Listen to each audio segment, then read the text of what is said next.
আপনারা যারা বাইন্যান্সের ওয়েব3 যে রিভক্স ইভেন্ট চলছিল সেটাতে কাজ করছিলেন তাদেরকে হচ্ছে ইলিজিবল এবং নট ইলিজিবল করছে। তো আপনি ইলিজিবল আছেন নাকি নট ইলিজিবল সেটা চেক করবেন কিভাবে? আপনি যে চলে আসবেন যে চেকার লিঙ্কে ক্লিক করে এই যে কপি আছে কপি করবেন। আসার পরে আপনি চলে আসবেন আপনার বিনেন্সে আসার পরে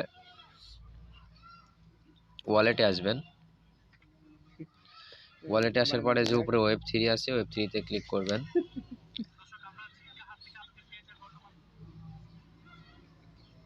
তারপরে যে ডিসকভার আছে ডিসকভারে ক্লিক করে দিবেন। তারপরে এই যে সার্চ অপশন আছে এই জায়গায় আপনি ওই লিঙ্ক পেস্ট করবেন। পেস্ট করার পরে এটাতে ক্লিক করে দিবেন।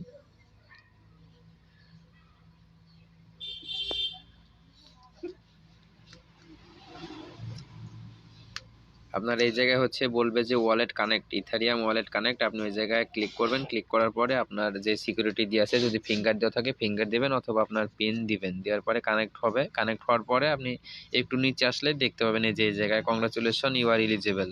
তারপরে আরেকটু নিচে আসলে আপনার কয়টা টোকেন সেটা দেখতে পাবেন। এই যে আমার রিভক্স পয়েন্ট হচ্ছে 14,633টা এবং রিভক্স প্রিমিয়াম পয়েন্ট হচ্ছে 1398টা।